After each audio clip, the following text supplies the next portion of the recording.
Yo, American Express, Discover, Visa, MasterCard. For years and years and years, we always was told debt is a terrible thing. Credit cards are bad. Don't get credit cards, etc. However, the last 3 to 4 years, credit cards got really popular on social media due to the reward programs. But what if I told you that you can actually use those credit cards to buy real estate? Yeah, I know, it sounds crazy, but just hear me out. Now, you're turning consumer debt into good debt because you're actually making an investment.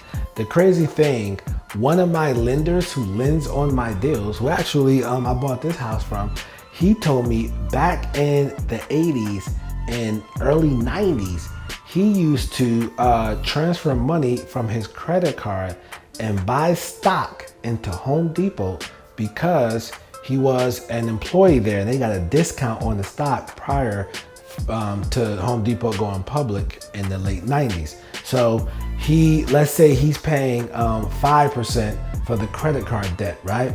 So he would place that into Home Depot stock, but Home Depot stock, he said, would raise 9%. So therefore he would make that 4% spread on it. And he said he was just doing that, and just kept doing that till one day Home Depot became a publicly traded company in the early 90s and made a bunch of their employees millionaires. So obviously the employees left. And companies realized that making your employees millionaires is not necessarily the best idea. But let's hop right into this video. How to buy a house with a credit card.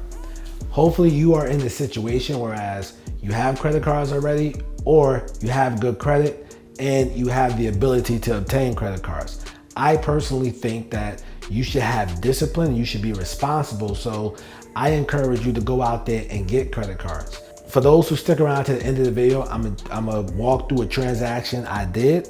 And by me walking through this transaction that I did, I'm also gonna, tell you how much I made, etc. And what I did with the profits. Okay, so now this strategy may apply to some people. This strategy may not apply to everybody. Just do with this information as you will. So when you have a credit card, you get a balance transfer offer. So essentially they're saying, hey, they might send you these checks. Okay, they'll send you these checks in the mail and they say, hey, listen, give us your debt from your other credit cards, transfer it over to us, and we will give you either a low interest rate or a 0% interest rate for X amount of time. For years, I would get them and I just throw them in the mail. I just throw it in the mail because they send you a blank check, blank check, and I would just get them every month. I would throw them in the mail until one day I brought a opportunity to somebody at my job in the call center, and he was from a well-off family, and he explained to me that if you have a problem with trying to buy a cheap house, if you have a credit card, dude, he was like, yo, just do a balance transfer. You can call them up if you don't have a check in the mail. I was like, I threw them out. He said, no, just call them up. You call them up and let them know, like, hey, I need a balance transfer check, or they might can deposit right into your account. These days they'll deposit into your account, etc. And tell them you're just gonna, pay off some credit card debt, whatever. What happened was I called, I requested some balance transfer checks. They sent them to me in the mail. And I wrote myself a check. Like, you literally write yourself in a check and now they got the debt. That's all they want is the debt, essentially. You want to do what is called a balance transfer. Now we're in 2023 as I make this video. Of course, you can call and they will just direct deposit the money into your account these days. It's much easier than what it used to be. Some companies still do send out checks, not all of them, right? It's literally all you're doing is calling the credit card and asking for, you would like to do a balance transfer, and they will ask you how much you need. So for example, let's say you have a credit card limit of $25,000, right?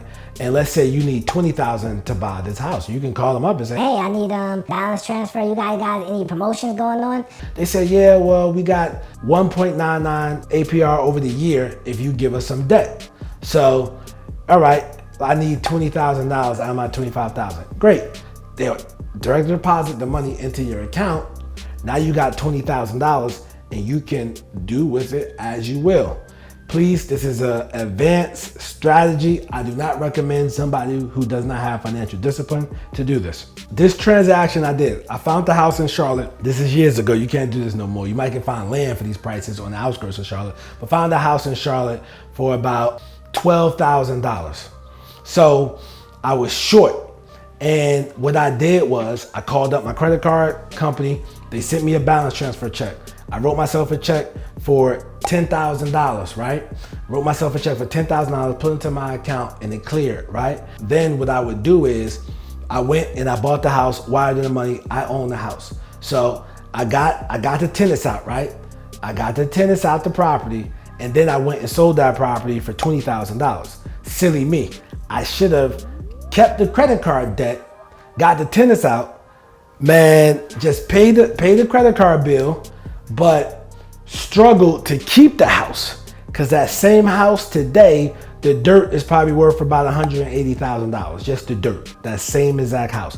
But anyway, listen, we sold it for $20,000. After selling it, I took the money, paid off my credit card. So now I'm back to zero and got my money back plus profits on buying a house with my credit card. Now, I know some of you are saying, Oh, I can't do that because there's no $12,000 houses. whatever.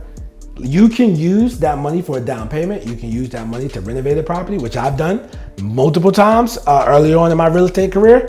I would have to take money from credit cards to renovate properties, etc. Sell it, boom, pay it off.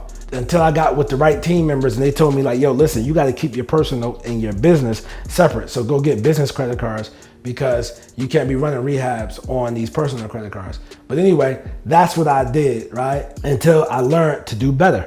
You know, in life, we should fail and we should learn to do better, okay? But to wrap this video up and bring it home, guys, all debt is not bad debt.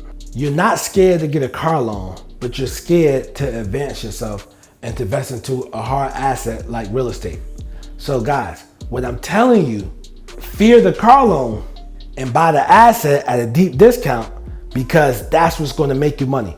The car loan is essentially going to cost you money unless you're doing Uber, Lyft, you know, etc. But you can actually get creative and to create deals that you can make $10, $20, $50,000 off because you leverage money from a credit card. So that's something I want you to think about, guys. I'm signing off, man. Make sure you guys follow me on Instagram.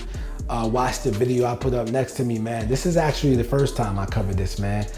Way back in the day when I did it, man. I'm Nasa, AKA the real estate guru. I'm not a guru, I'm a guru because I actually do this business. Peace.